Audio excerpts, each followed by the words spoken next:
समंदर के नीचे चलेगी ट्रेन, मुंबई से पकड़ेंगे ट्रेन तो पहुंच जाएंगे इजराइल। सीधे सड़क से आप पहुंच जाएंगे लंदन, पेरिस, दिल्ली से चलेगी जॉर्डन के लिए बस। बाइकर करेंगे टूर। G20 की बैठक में मोदी और बाइडेन ने एक झटके में एक फैसले से कर दिया दुनिया को हैरान। चीन के सबसे बड़े प्लान पर चुटकियों में फेर डाला पानी। पाकिस्तान पछताने लगा कि काश भारत से अच्छे रिश्ते होते, आज तो मजा आ जाता।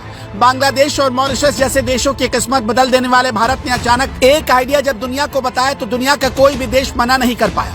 19 देश 2 काउंसिल की बैठक में पीएम मोदी ने सिर्फ 3 बार टेबल पर मारा हथौड़ा, बोला ऑर्डर ऑर्डर ऑर्डर और झटके में बदल गया दुनिया का ऑर्डर। बीच मीटिंग में मोदी ने कह दी ऐसी बात, रूस और अमेरिका भी मिलाने लगे हाथ। कमाल हो गया, धमाल हो गया, कामयाब हो गया G20। भारत ने दुनिया के 85% जीडीपी पर अधिकार रखने वाले देशों के सामने रुपए को कर दिया मजबूत। दुनिया बोली मोदी जी अब डॉलर में नहीं बल्कि हम रुपए में भी करेंगे कारोबार। मनाइए दिवाली, बांटिए मिठाई और कमेंट बॉक्स में लिख दीजिए भारत माता की जय, जय श्री राम। G20 के मंच से अमेरिकी राष्ट्रपति जो बाइडेन ने इंडिया और middle east Europe economic corridor का ऐलान करके चीन के वन रोड वन बेल्ट परियोजना की एक झटके में हवा निकाल दी। इसके साथ ही दुनिया में तेजी से उभरते भारत के बाजार को बुलेट की रफ्तार देने की उम्मीद जगा दी।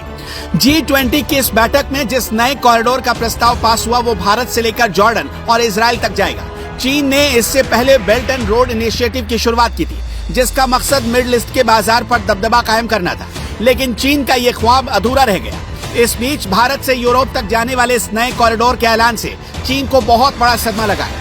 इसे भारत की बहुत बड़ी कामयाबी के तौर पर देखा जा रहा है। अमेरिकी राष्ट्रपति ने ऐलान कर दिया कि India middle east Europe economic corridor को दुनिया के 8 देश मिलकर बनाएंगे, जिसमें भारत की भूमिका अहम होने वाली है। ये भारत से इजराइल और यूरोप तक जाएगा। पीएम मोदी और जो बाइडेन के इस दाव से चीन के बाजार में भूचाल आ सकता है। इस कॉरिडोर का सबसे बड़ा फायदा भारत को होने वाला है।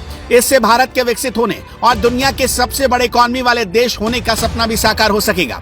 अमेरिकी राष्ट्रपति ने इस इकोनॉमिक कॉरिडोर का ऐलान करते हुए कहा, आने वाली पीढ़ियां इसे याद रखेंगी। भारत में G20 शिखर सम्मेलन का शानदार आयोजन करने के लिए अमेरिकी राष्ट्रपति ने पीएम मोदी को बधाई दी, लेकिन सिर्फ इकोनॉमिक कॉरिडोर की कामयाबी बहुत छोटी कामयाबी लगती है, क्योंकि इससे भी बड़ी कामयाबी पीएम मोदी को तब हासिल हुई जब उन्होंने G20 की घोषणा पत्र पर अमेरिका और रूस दोनों को एक साथ राजी कर लिया, जो सबसे ज्यादा मुश्किल काम था, क्योंकि पिछली दफा 2022 में बहुत नाटक हुआ। भारत से पहले 2022 में इंडोनेशिया ने 374 करोड़ रुपए खर्च करके G20 समिट की मेजबानी की।